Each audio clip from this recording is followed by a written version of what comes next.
जहाँ बानी से है दुश्वार तर कार्य जहाँ बीनी, जहाँ बानी से है दुश्वार तर कार्य जहाँ बीनी, जिगर खूं हो तो चश्मे दिल में होती है नज़र पैदा। हज़ारों साल नरगिस अपनी बेनूरी पे रोती है, बड़ी मुश्किल से होता है चमन में दीदावर पैदा। एक बार फिर संदीप सराफ साहब की काविशों को सलाम करते हैं। और अब हमारे मेहमान खुसूसी जनाब जावेद अख्तर साहब से इल्तिमास है कि इस खास मौके पर इजहार फरमाएं इस शेर के साथ। आपकी तालियां मेरा शेर कि नहीं कि चांद सितारे ही मुंतज़िर हैं तेरे, नहीं कि चांद सितारे ही मुंतज़िर हैं तेरे, तेरी तलब में तो रोशन मेरी निगाह भी है।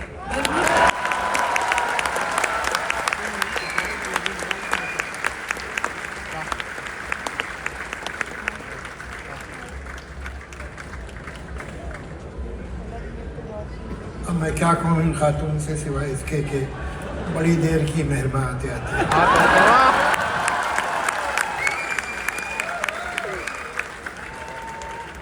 संजीव सराफ साहब, मोअज़्ज़िज़ आज़ीज़ नज़ीर साहब, मैं बहुत बहुत मुबारकबाद देता हूँ। क्यों आवाज़ नहीं आ रही? अब आ रही है? नहीं आ रही? भाई देखो, आ रही हो तो मैं उस हिसाब से बोलूं, नहीं आ रही हो तो उस हिसाब से बोलूं, क्या कर लो। अभी ये इधर से शिकायत कौन सुन के आ रही है कि आवाज़ नहीं आ रही? क्या? हाँ, वो बोल रहे हैं कि नहीं आ रही। देखिए भाई, कुछ अगर आप लोग कर सकते हो वहाँ भी आवाज़ आए, वरना जाके दोबारा वहाँ जाके बोलना पड़ेगा। मैं जब यहाँ आया तो ज़रा मुझे कुर्सी पे बैठने में ज़रा थोड़ा सा एक तकल्लुफ़ हुआ। मैंने दरख्वास्त की कि अगर मुझे आप दो एक क्वेश्चन दे दें। तो जब वो आ रहे थे क्वेश्चन, तो मैंने पहली लाइन में देखा, मैं नाम नहीं लेना चाहता, कुछ लोगों ने मुस्कुरा के और हैरत से देखा, ये क्या कर रहे हैं भाई, ये क्यों कर रहे हैं, इनका प्रॉब्लम क्या है। प्रॉब्लम मैं आपसे अर्ज़ कर देता हूँ क्या, उसके बाद उर्दू के बारे में बताता हूँ। कुछ कुर्सियाँ और सोफे ऐसे होते हैं कि जिन पे आप पीछे टिक के बैठे तो मगरूर लगते हैं, और आगे बैठे तो लगता है नौकरी मांगने आए। तो ये भी उन्हीं से है। बहरहाल आप सबको बहुत बहुत मुबारक हो। संजीव साहब, आपको खुसूसन मुबारक हो, और हम सब आपका शुक्रिया अदा करना चाहते हैं, तमाम लोग। एक अजीब चीज़ है, साइंस का एक उसूल है कि खला कहीं नहीं रहता है। एक बहुत बड़ा खला था। हुआ ये कि पिछले कई दहाइयों में हिंदुस्तान में, हमारे माशरे, हमारे समाज में तरक्की नहीं हुई, ऐसा नहीं है, बहुत तरक्की की। 1947 के बाद ये मुल्क वो था कि जो सुई नहीं बना पाता था। आज आप देखिए कि दुनिया के जो 11 बड़े इंडस्ट्रियलाइज मुल्क हैं, उनमें से एक हिंदुस्तान हमारा मुल्क है। मैंने बचपन में मेरे घर में, और हम खाते पीते लोग थे, तो एक मर्फी रेडियो था, एक बिजली की इस्त्री थी, ये 2 मशीनें हमारे पास थी, और एक उषा का फैन था। आज, वरना हमने मशीन नहीं देखी थी कोई। आज आप एक एवरेज घर देखिए तो उसमें कितना सामान, कैसा कैसा सामान मिलता है। एक मुतवस्सित दर्जे का, मिडिल क्लास के घर। तरक्की बहुत की, इसमें कोई शक नहीं। जो मिडिल क्लास थी वो तो सोच भी नहीं सकती थी कार के बारे में, जैसे आज मिडिल क्लास प्राइवेट प्लेन के बारे में नहीं सोच सकती। उस तरह कार हमारे ख्याल से, हमारे तस्वुर से भी बाहर थी। आज मिडिल क्लास के 5 आदमियों के पास 2 गाड़ियाँ होती हैं। तो ये तरक्की बहुत हुई। लेकिन हुआ क्या, हमसे एक ज़रा सी भूल हो गई कि इस तरक्की में, और ये जो अंग्रेजी में एक चीज़ कहते हैं ग्रेवी ट्रेन पकड़ने के चक्कर में, बहुत सा सामान हमारा प्लेटफॉर्म पर रह गया, छूट गया पीछे। वो सामान था अदब, ज़बान, शायरी, दीगर फ़नून, दूसरे आर्ट। यहाँ से ध्यान हट गया। हमने अपने बच्चों को वो पढ़ाया और उनसे जिद की कि वो पढ़ो, वो सीखो, जिससे तुम पैसा कमा सको। कोई भी चीज़ जो बैंक में नहीं रखी जा सकती हो, वो किसी काबिल नहीं है। ये हमने शौरी या लाशौरी तौर पे अपनी जनरेशन को बताया। हमारे निसाब में, हमारे सिलेबस में, हमारे घरों में इन चीज़ों को ज़रा बालाए ताक रख दिया गया। पोइट्री, लिटरेचर, नॉवल, फिक्शन, ये इनकी क्लासिकल आर्ट्स, म्यूज़िक, हिंदुस्तान की म्यूज़िक, ये दुनिया का एक मुल्क है जहाँ 2 स्कूल हैं क्लासिकल म्यूज़िक के, मगर इन्हें गैर अहम समझा गया कि ये एक तज़िया औकात है, अपना बेकार वक्त ज़ाया करने की चीज़ है। और वो कहीं एक खला बहुत बड़ा, एक बहुत बड़ी खाली जगह पैदा होती चली गई जिसकी किसी ने परवाह नहीं की। लेकिन जैसे कि मैंने आपसे अर्ज़ किया है कि साइंस का उसूल है कि कोई जगह खाली नहीं होती। जब इस तरह की जगह खामखा खाली होती है तो कहीं ना कहीं से एक संजीव सराफ खड़ा होता है।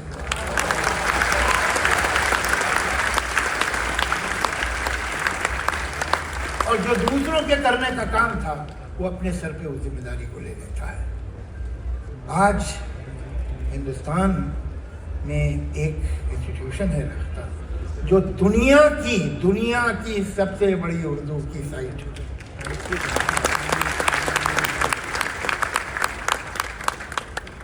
उर्दू के मुतालिक भी बड़े कंफ्यूजन रहते हैं कि ये ज़बान है क्या और ज़बान होती क्या, पहले ये भी पूछना चाहिए। मतलब ऐसे देखिए, मेरा ऐसा यकीन है कि दुनिया में इल्म की कोई लिमिट हो तो हो, जहालत की कोई लिमिट नहीं, वो इन्फिनाइट। मुझे एक पढ़ी लिखी खातून थी बॉम्बे में, उन्होंने मुझसे पूछा था, वो बड़ी मासूमियत से और शराफत से पूछा था, जावेद ये उर्दू तो बाबर के साथ आई थी ना? तो मैंने कहा हाँ, सेम घोड़े पे बैठी थी, वो आगे बैठा था, पीछे बुर्का पहने बैठी हुई। कुछ किसी को पता ही नहीं, वो जानते ही नहीं। हम गज़ल की बात, गज़ल क्या है जानते ही नहीं, उर्दू क्या है, ज़बान क्या होती है, ज़बान होती क्या है, लैंग्वेज, एनी लैंग्वेज। क्या लैंग्वेज अपनी स्क्रिप्ट है? यहाँ पर बहुत से लोग बैठे हैं जो पंजाब से ताल्लुक़ रखते हैं। पंजाबी गुरमुखी में लिखी जाती है, पंजाबी देवनागरी में लिखी जाती है, पंजाबी फ़ारसी रस्म जैसे उर्दू का है उसमें भी लिखी जाती है, मगर वो पंजाबी ही रहती है। सड़क पे आप जा रहे होते हैं, बोर्ड लगा होता है KUCH, HOTA, HAI, कुछ होता है, तो ये जो ऐसे लिखा है तो क्या ये अंग्रेजी है? अंग्रेजी तो नहीं है, तो स्क्रिप्ट तो नहीं है लैंग्वेज, तो फिर क्या वोकेबलरी है लैंग्वेज, जो उसके अल्फाज है वो लैंग्वेज है। अच्छा चलिए देखते हैं। मैं कहूँगा ये टेंट बहुत ह्यूज, मैंने 5 लफ्ज़ इस्तेमाल किए, ह्यूज टेंट, ये है बहुत 5, और इसमें इम्पोर्टेंट जो है, जो ह्यूज और टेंट है, ये और है तो समझे। तो ये बताओ क्या मैं अंग्रेजी बोल रहा हूँ? जो खास लफ्ज़ है इस जुमले में वो तो अंग्रेजी के हैं, मगर मैं अंग्रेजी नहीं बोल रहा हूँ, मैं हिंदुस्तानी में अंग्रेजी के 2 लफ्ज़ इस्तेमाल कर रहा हूँ। तो फिर लैंग्वेज क्या है? ज़बान है, उसका सिंटेक्स, उसका ग्रामर, और कुछ नहीं। तो ग्रामर जो है उर्दू की क्या है? वही जो हिंदी की है। हिंदी की क्या है? वही जो उर्दू की है। सिर्फ दुनिया में 2 ऐसी ज़बानें ही नहीं हैं, उर्दू हिंदी जैसी, जिनकी ग्रामर बिल्कुल एक। अच्छा फिर मैं कहूँ तुम कैसे हो? मैं अच्छा हूँ। तुम कहाँ जा रही हो? भूख लग रही है, पानी पियोगे? मुझे तो घर जाना है। ये क्या है? उर्दू है, हिंदी है। वो आदमी जिसे लिखना पढ़ना नहीं आता, और टचवुड आजकल भी बहुत लोग हैं जिन्हें लिखना पढ़ना नहीं आता है, तो वो अगर ये बोल रहा है तो ये क्या बोल रहा है?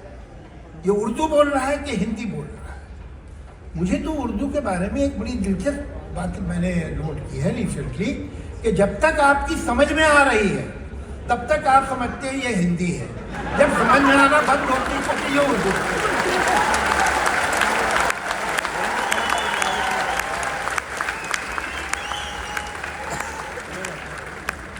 ये एक अजीब बात, सच बात ये है कि ये एक प्योर हिंदुस्तानी ज़बान है। ये हिंदुस्तान के अलावा या वो लोग जो कभी हिंदुस्तानी थे उनके अलावा कौन बोलता है इसे? वही बोलते हैं बस। और डायस्पोरा में भी जो हिंदुस्तानी रहे हैं और वो पाकिस्तानी जो आज से 75 साल पहले तक हिंदुस्तानी थे, उनकी औलादे हैं, वो बोलते हैं। और कौन बोलता है? दुनिया के किस बोलते हैं? क्या कजाकिस्तान में बोली जाती है उर्दू, ईरान में बोली जाती है, कहाँ बोली जाती है? अजरबैजान में बोली जाती है, कहीं नहीं। सऊदी अरेबिया में बोली जाती है, कहीं नहीं। ये इस मुल्क की ज़बान है। एक डायलेक्ट था जिसे हम खड़ी बोली कहते थे। ये खड़ी बोली कोई आज से 700-850 साल पहले कुछ लोग पर्शियन स्क्रिप्ट अवेलेबल थी, जैसे आज रोमन स्क्रिप्ट अवेलेबल है। और कमाल की बात यह है कि अंग्रेजी के पास अपनी स्क्रिप्ट नहीं है। अंग्रेजी ने रोमन से ली है, लैटिन से ली है स्क्रिप्ट। फ्रांस के पास अपनी स्क्रिप्ट नहीं है, इटली के पास अपनी स्क्रिप्ट नहीं है। ये सब लैटिन से ली हुई स्क्रिप्ट है। वो उस लैटिन स्क्रिप्ट में अंग्रेजी लिखते हैं, वो लैटिन स्क्रिप्ट में फ्रेंच लिखते हैं, लैटिन स्क्रिप्ट में जर्मन लिखते हैं। उसी तरह ये पॉपुलर उस वक्त की लिंगुआ फ्रांका थी। ये न सिर्फ हिंदुस्तान के राजाओं बादशाहों के दरबार की थी, बल्कि सेंट्रल एशिया में भी वो लोग जिनकी मदर टंग उर्दू नहीं थी, इंक्लूडिंग मुगल, उनकी मदर टंग फारसी नहीं थी। लेकिन हर जगह, इवन साउथ में पेशवा तो खुद ही एक लफ्ज है पर्शियन, पेशवा जो आगे हो, पेश। तो ये उस तरह की लैंग्वेज ऑफ द एलीट जिसे कहते हैं, उनकी लिंगुआ फ्रंका थी और वो हर जगह इस्तेमाल होती थी। तो अवेलेबल थी ये स्क्रिप्ट। इस स्क्रिप्ट में लोग खड़ी बोली लिखने लगे। ये है बिगनिंग उर्दू की खड़ी बोली जो हिंदुस्तान की। इसी खड़ी बोली को जब देवनागरी में लिखा गया कई सौ साल बाद, तो वो हिंदी कहलाई। उर्दू का तो पहला नाम हिंदवी है। तो ये सोचना कि ये कोई इंपोर्टेड क्वालिटी है, ऐसा बिल्कुल नहीं है। ये यही थी जमीन की। और यही वजह है कि अगर इसे पेट्रनेज बहुत जगह नहीं भी मिली और बरसों तक नहीं मिली, तब भी ये ज़बान मरी नहीं, इसलिए कि ये आम इंसान की ज़बान थी। इसकी पॉपुलैरिटी है जो हमारा हिंदुस्तानी सिनेमा है, हिंदी सिनेमा, आप उसमें देखिए, उसके गाने देखिए, उसके डायलॉग देखिए, उसमें देखिए। ये नहीं है कि वो प्योर तो कोई चीज़, प्योर से मैं नेहात खिलाफ हूँ जहाँ तक लैंग्वेज का ताल्लुक है। प्योर लैंग्वेज तो वो लोग इस्तेमाल करते हैं जिन्हें इस बात से कोई दिलचस्पी नहीं कि दूसरा समझ रहा है कि नहीं समझ रहा है। अगर आपको कम्युनिकेट करना है तो आपको अपनी ज़बान को संभाल के रखना होगा। ऐसे शब्द देने होंगे, ऐसे लफ्ज़ देने होंगे जो सबकी समझ में आते हों। और हमारे पास तो उर्दू के पास तो एक जुड़वा बहन है हिंदी, उसका पूरा फ़ायदा उठाओ। और हिंदी का फ़र्ज़ है कि उर्दू का पूरा फ़ायदा उठाए। तो दोनों की वोकेबलरी बहुत बड़ी हो जाती है, दोनों की शब्दावली बहुत बड़ी हो जाती है। तो आप देखेंगे कि यहाँ पर जो है, अगर गाना ले लो आज भी, हालांकि आजकल गाना लेना बहुत मुश्किल काम है, लेकिन फिर भी हिम्मत करके, तो उसमें आप देखेंगे कि उर्दू कैसे इस्तेमाल होती है। आप जो कमर्शियल चैनल हैं उनकी ज़बान को देखो, उनमें कैसे उर्दू इस्तेमाल होती है, उनके सीरियल्स में, उनके OTT परफॉर्मेंस में, ब्ला ब्ला। वो वजह ही ये है कि ये आम आदमी को अट्रैक्ट करती है, आदमी को पसंद। तो ये ज़बान, और इस ज़बान के बारे में कुछ ऐसा ख्याल हो गया है, ये गज़ल गाने वालों ने बड़ी बर्बादी की है। वो सब शराब चीज़ ही ऐसी है ना छोड़ी जाए, ये मेरे यार की जैसी है ना छोड़ी जाए। इस तरह की गज़लें गाएं तो कम से कम यार का फ़र्ज़ बनता है कि गज़ल वाले को छोड़ दें।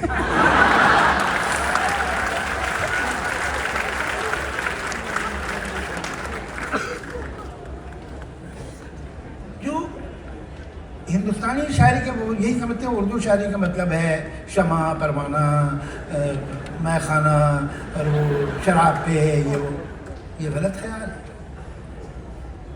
दो बातें, एक तो क्या है कि गज़ल का फॉर्म ऐसा है कि उसमें 2 लाइन में आपको पूरी बात कहनी पड़ती है। तो जब 2 लाइन में आपको पूरी बात करनी पड़ती है तो उसके सिंबल्स बनाने होते हैं ताकि लोग समझ जाएं कि सिंबल का मतलब क्या है। कमाल ये है, और इस बात पे मुझे बहुत घमंड है, मेरी तो मातृ ज़बान उर्दू है और मैं बहुत इस बात पे गुरूर करता हूँ कि दुनिया में जितनी ज़बानें हैं वो आमतौर से शुरू हुई हैं, बड़ी बड़ी ज़बानें, वो ग्रीक हो, लैटिन हो, इंग्लिश हो, हिंदुस्तान की जितनी ज़बानें, वो शुरू होती हैं, शुरू में वो रिलीजियस पोइट्री से, हिम्न से,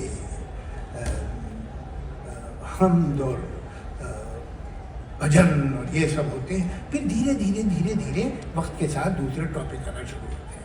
मगर आप अगर हिस्ट्री देखेंगे लिटरेचर की, इंटरनेशनल लिटरेचर की, तो पोइट्री आमतौर से शुरू हुई है in the praise of God और द डीटीज और द प्रॉफिट ऑफ व्हाटएवर। ये एक जबान है जो पहले दिन से एग्नोस्टिक थी। ये एक जबान है जो पहले दिन से मुल्ला का और शेख का मजाक उड़ा रही थी। ये एक जबान है जो पहले दिन से फंडामेंटलिज्म के खिलाफ लिख रही थी, पहले दिन। ये मीर से भी पहला शायर है, शेर सुनिए उसका कि काबा जो ढह गया है तो क्या जाए गम शेख, कि अगर काबा टूट गया है, गिर पड़ा है, तो ऐसे कौन से गम की जगह है, ये कौन सी गम की बात है। कसर दिल, दिल का किला, दिल का महल, काबा जो ढह गया है तो क्या जाए गम शेख, कुछ कसर दिल नहीं कि बनाया ना जाएगा।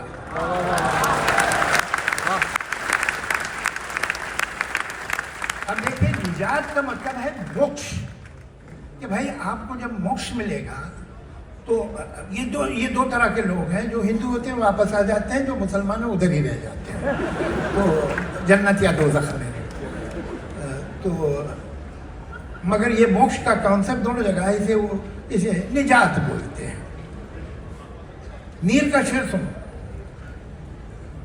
जाए है भी निजात के गम में, ऐसी जन्नत गई जहन्नम में। ये एटीट्यूड है। अरे भाई, इनका मजहब तो बताता है ना कि जन्नत है, जहन्नुम है। तो आज से 200 बरस पहले आदमी ने शेर लिखा कि हमको मालूम है जन्नत की हकीकत, लेकिन दिल को खुश रखने को गालिब ये ख्याल अच्छा। कमाल की बात यह है कि 200 बरस पहले उसने शेर लिखा और दाद पाई और हम तक पहुंचाया गया वो शेर। आज कोई ऐसी बात कह देता तो फतवा हो जाता। हम उल्टे जा रहे हैं, लेकिन उर्दू उल्टी नहीं जा रही। मैं शायद 1-2 बार पहले भी कहीं सुना चुका हूँ ये बात, लेकिन मैं आपको सुनाना चाहूँगा कि मैं फिल्म लिख रहा था और उसमें मैं एक दिन गया, सिटिंग थी, लक्ष्मीकांत यादव म्यूजिक डायरेक्टर थे, तो वो बैठे हुए थे डायरेक्टर और वो चंद्रा, मेरा कुछ कंफ्यूज से लगे। तो हाँ, मैंने कहा भाई क्या है अगली सिचुएशन, ट्यून बताइए। क्या हम लोग आजकल ज़्यादातर क्या होता है कि ट्यून पहले बनती है फिर उस पर गाने लिखे जाते हैं।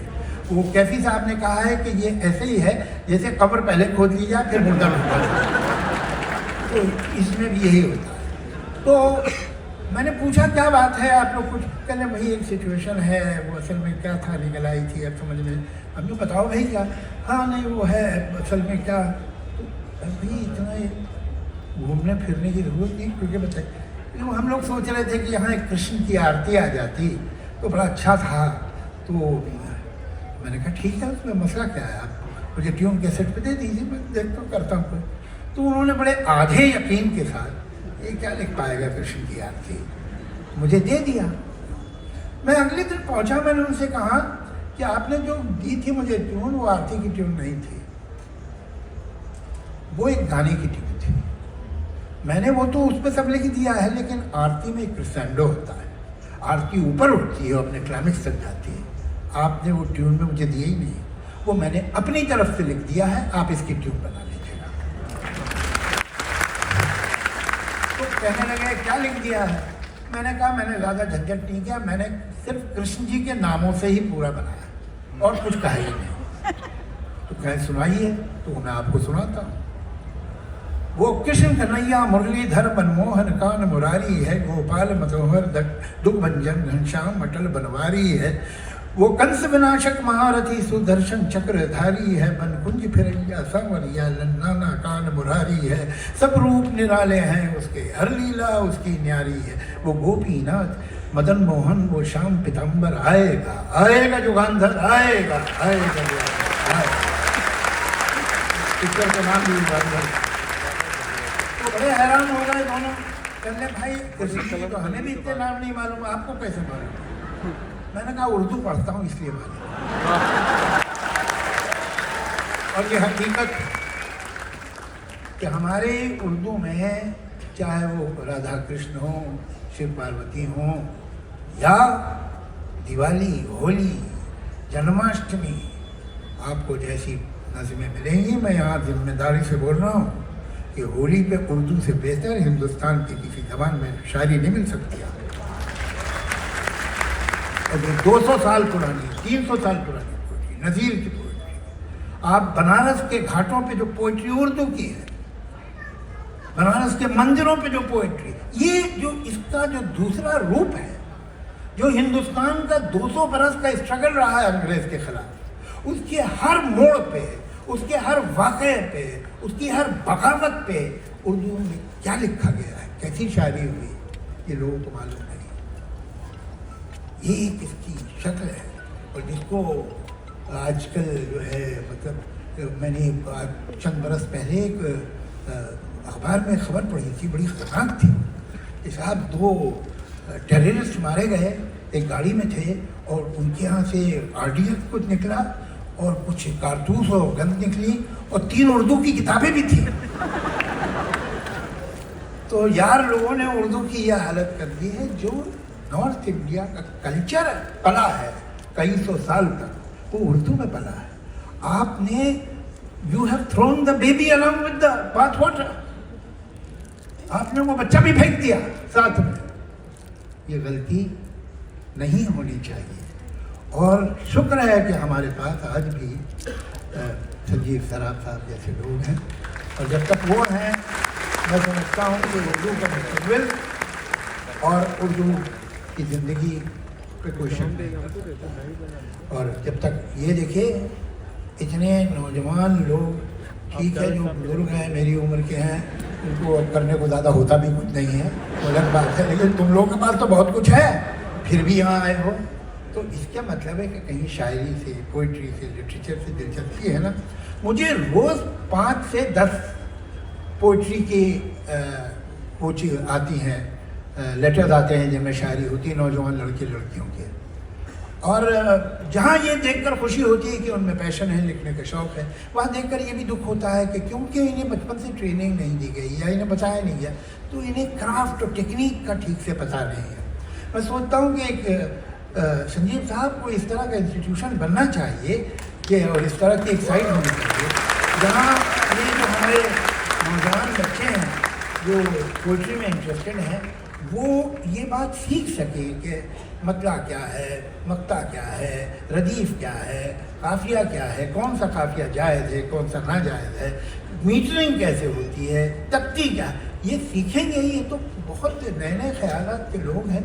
मुझे लगता है कि ये इस ज़बान के मुस्तक़बिल को रोशन से रोशनतर कर देंगे। बहुत बहुत शुक्रिया।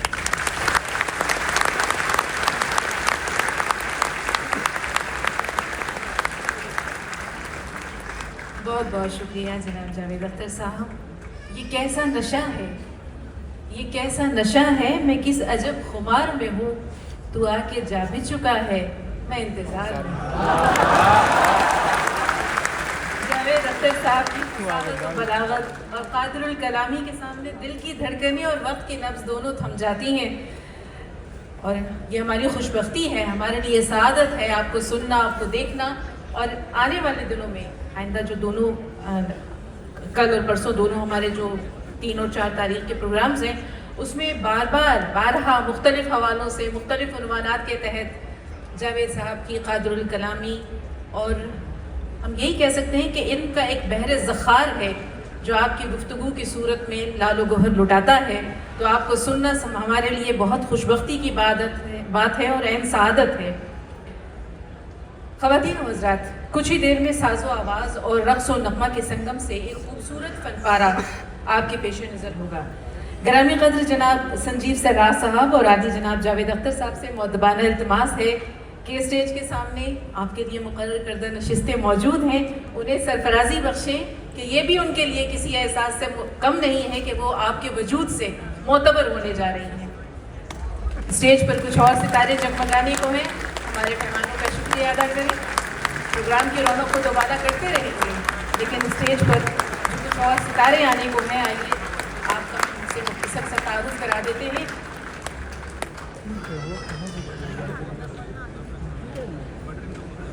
उर्दू है मेरा नाम, मैं खुसरो की पहेली, मैं मीर की हमराज हूँ गालिब की सहेली। ख़वातीन और हज़रात, उर्दू का ये तारुफ बहुत खूबसूरत है, दिल को छू जाता है, इसीलिए ये ज़बान ज़रे ख़ास व आम हो चुका है। आज उर्दू ज़बान अपना तारुफ ज़रा मुनफरिद और ख़ास अंदाज में करा रही है। ये तारुफ हर्फ व सौत और साज़ो आवाज़ के संगम से है। एक फनपारे की सूरत में आपके पेश नज़र होगा। ये फनपारा जनाब जोश मलिहा